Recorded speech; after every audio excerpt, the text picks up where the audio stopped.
Está no ar o Lugares e Memórias de Guarulhos, uma iniciativa da APA que te convida a redescobrir a história viva da nossa cidade.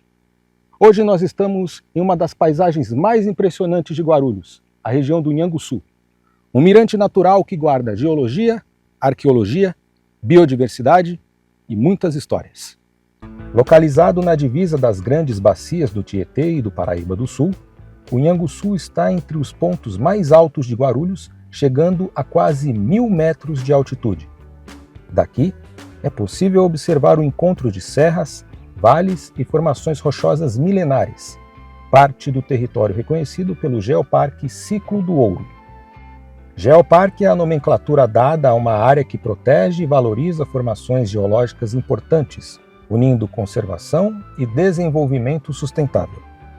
Em Guarulhos, o Geoparque reúne diversos geossítios catalogados e apresentados em 2008, como este em que estamos agora no Nhanguçu, com características geológicas e arqueológicas de grande relevância nacional, formando um conjunto de patrimônios naturais que merecem proteção e valorização.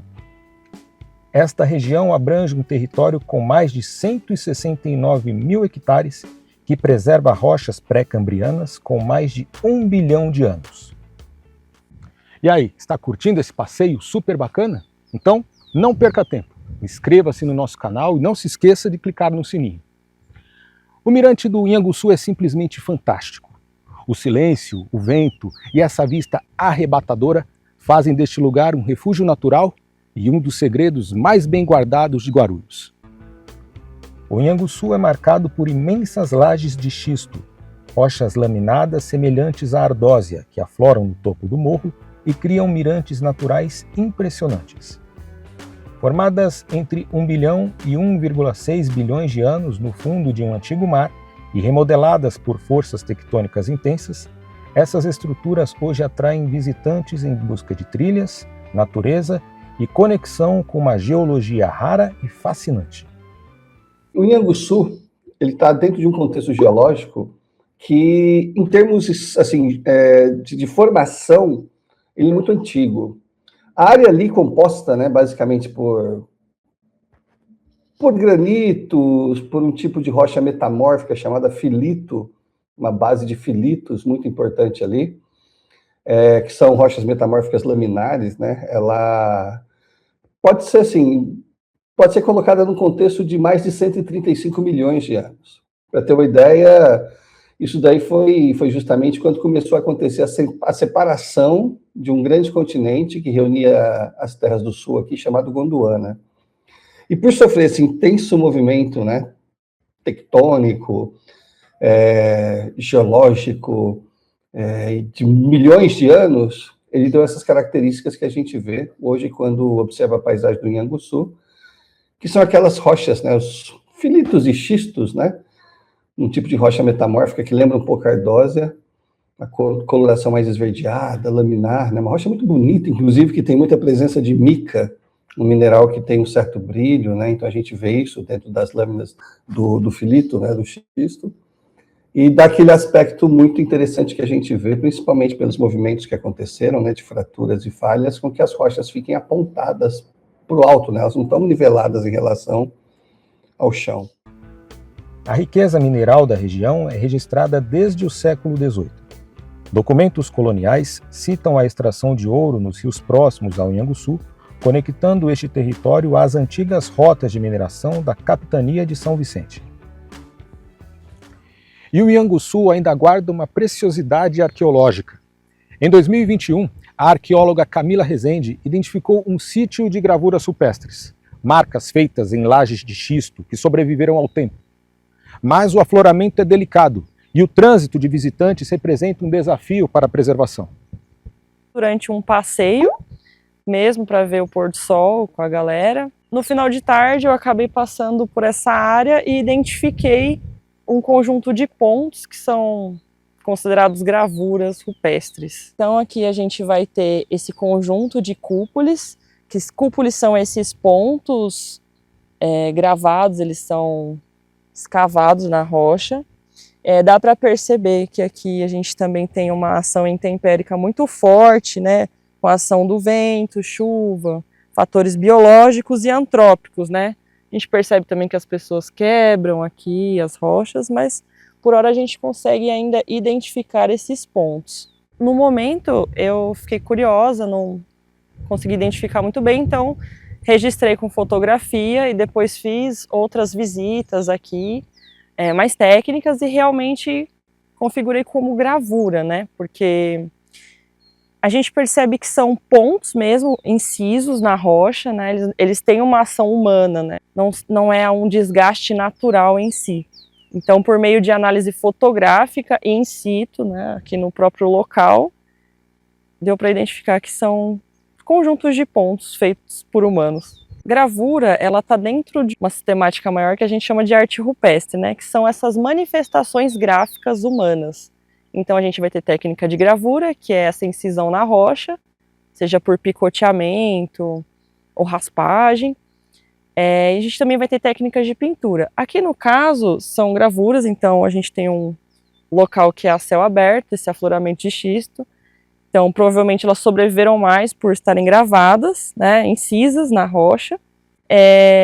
Mas esse padrão de desenho, vamos dizer assim, eles são recorrentes aqui no estado de São Paulo, em outros sítios de outras regiões. Então assim, não há necessariamente um significado exato, mas existe um padrão de desenho que a gente configura como arte rupestre. Então, conjunto de pontos, às vezes esses mais geométricos, são bem comuns para gravura aqui no estado. É importante salientar que, mesmo após os estudos realizados, o Inhanguçu ainda não foi declarado nacionalmente como sítio arqueológico. Então, o primeiro ponto, né, é essa identificação e a informação sobre esse local, que é o que já tem sido feito. Posteriormente, um cadastro, né, em conjunto com o IPHAN, registrando mesmo que aqui é um sítio e, enfim, possivelmente colocando uma placa, referenciando para a população local que se trata de uma gravura, de um sítio rupestre. Mas aqui, o Morro do Inhanguçu, ele é muito visitado turisticamente por religiosos ou pessoas curiosas, né, por conta da questão geológica. Então aqui, como tem esse histórico de ocupação densa por muito tempo, o ideal seria esse cadastro, primeiramente, e uma conscientização por meio da educação patrimonial, né, sendo em escolas ou informações em geral assim, para a população de que aqui tem diversos valores, no caso, por ser um patrimônio geológico e também arqueológico. Por se tratar de um local amplamente frequentado, o morro sofre impactos de atividade humana recorrentes. Observam-se pichações sobre as superfícies rochosas e a quebra de blocos para uso em fogueiras, entre outras práticas que contribuem para a degradação do patrimônio arqueológico e geológico.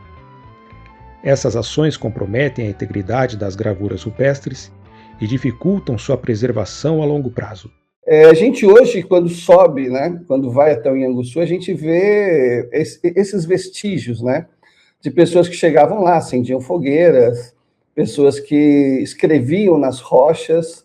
Até hoje a gente tem muitas rochas com palavras escritas, né, é uma depredação. As pessoas, algumas escrevem o próprio nome, outras escrevem mensagens religiosas. Então, isso aconteceu por quê? Porque ficou um longo período, né, sem praticamente poder público. Assim, você tem, na realidade, conhecimento do que era aquilo, né?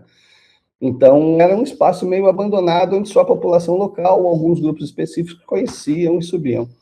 A área apresenta elevado potencial para o turismo cultural, ecoturismo e turismo pedagógico, reunindo valor paisagístico, interesse arqueológico, geológico e natural. Com ações de manejo, sinalização interpretativa e educação patrimonial, o local pode se consolidar como espaço de visitação responsável, promovendo conhecimento científico, valorização do patrimônio e desenvolvimento sustentável da região. Um potencial turístico, né, um potencial como atrativo turístico muito grande, fator principalmente da exclusividade da paisagem, do visual, do mirante, assim, né, muito massa para quem está chegando e encara aquelas pedras apontadas, né? Então, acaba sendo, por isso, uma área muito exclusiva em termos de paisagem. O entorno do Inhanguçu abriga remanescentes importantes da Mata Atlântica. São fragmentos de floresta que garantem biodiversidade, ajudam no equilíbrio hídrico e compõem uma paisagem única no território guarulhense. No programa de hoje mergulhamos na história, na ciência e na beleza do Inhanguçu, um dos pontos mais importantes do patrimônio natural e geológico de Guarulhos. Curta, comente, compartilhe, siga os canais da APA e continue com a gente nessa jornada. Este foi o Lugares e Memórias de Guarulhos. A cada programa, contamos a história de lugares e de pessoas. Obrigado pela sua atenção e até o próximo passeio.